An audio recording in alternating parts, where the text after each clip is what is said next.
นั่งกี่โมงนวม3 โมง แห่ง นวมสโลโม น้องสาวหนัก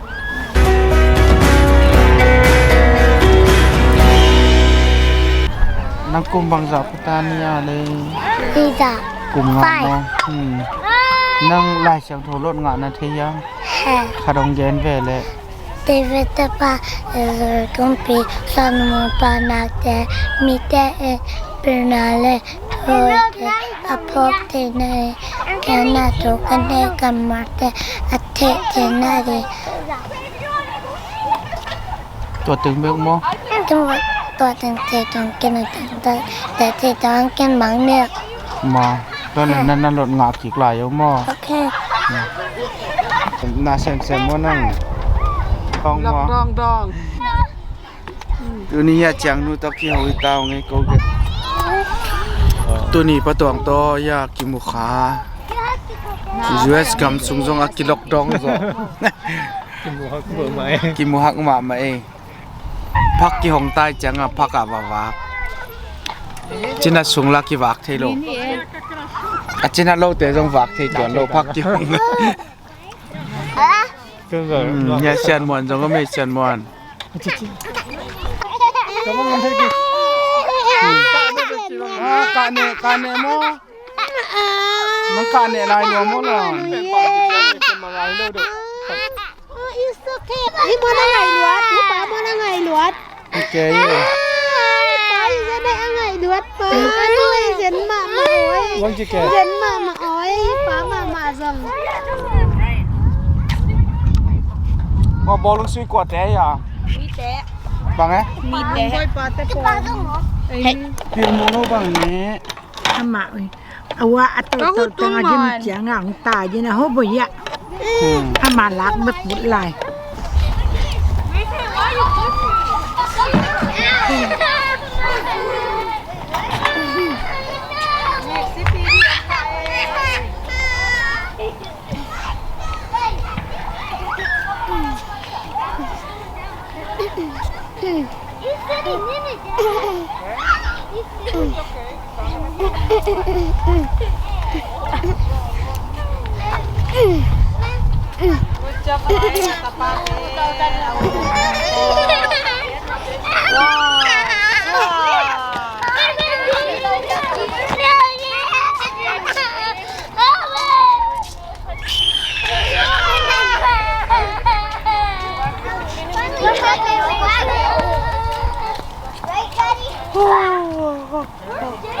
hey film lo ko pai wi to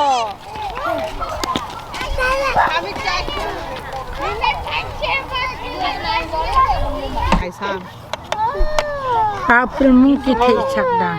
ป้าเราจะบอกเป็นไงไอ้กินโล โอhi lai ki sem lo โอ้โห Coi thật đi chứ ไปเดี๋ยวกี่เดียวเดี๋ยวอภัสยามเวียโตตาย Mấy cái nằm nó khá lâu ตอกสุโกแหละตอกสุโกนักกิโตเทียหนัง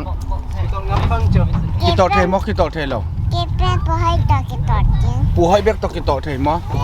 ปูให้น้องตอลปีเราดึงอ่ะจะเป็นหนัง ปิลมุงส่งไปเว้ยว่าปิลมุงโอ้โห มอ ฟังไปแรงไปเลยอะงั้นอย่าอีฟังไปจังอ่ะ ปาบิลมุงตัวเต็งบ้านหนังกิโตดึงมอ ไปนี่เลยปิลมุงไงนอนเลย อย่าปูตุเตงกิโตดึง one two ปาตะเตงกิโตดึงจูบิลมุงอ่อนเอาจิ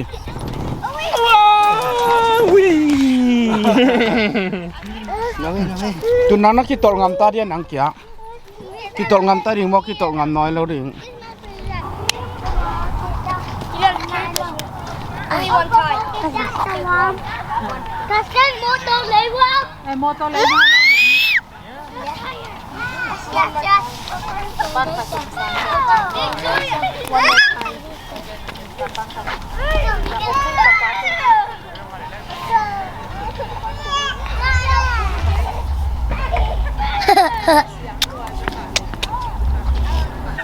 ngọt tinh ngạ mê vạn leng mùi pipilin vạn leng mùi wa pek cả mơ wa pek cả mơ năng mới thấy mơ bơi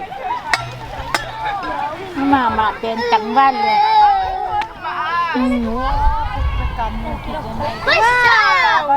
Ang gate ng adong pa.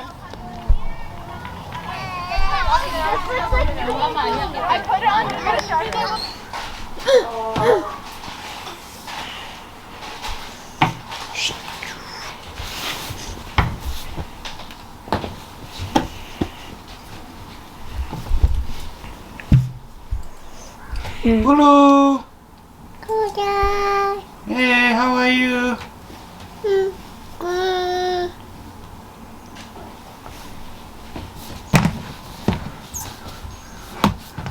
Eno. Say high five.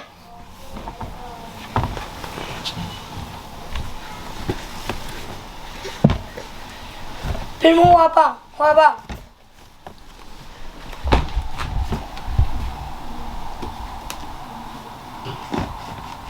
Pin mo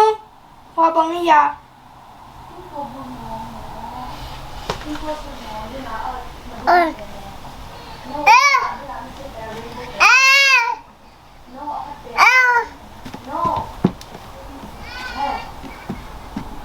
Ini lagi.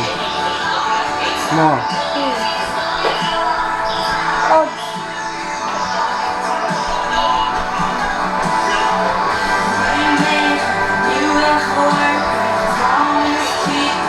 Good. Very nice. What's it now?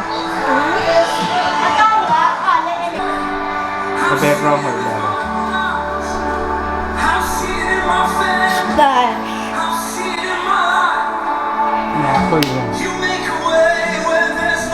Bakoy pen hoy dali pen mat le khat pen. Can you listen?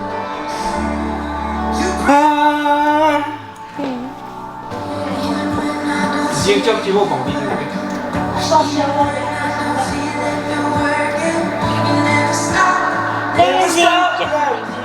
Ai đừng con ấy gì bên muông nắng băng gì mơ.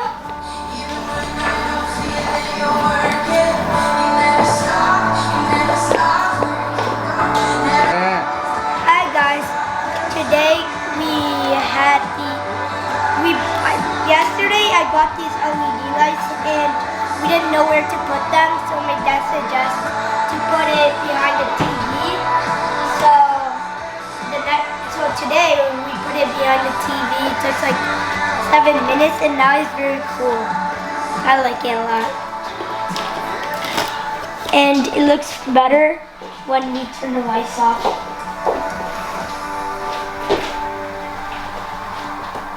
It looks more like 3D. So we have to take like the TV out to do it, and we use these things so we could like put them in so it will stay. And yeah.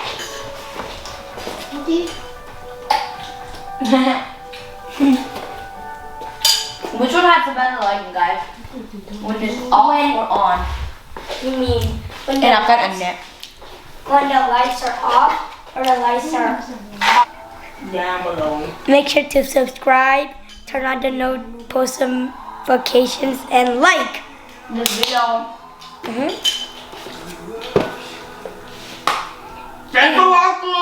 Thanks for watching. Bye guys.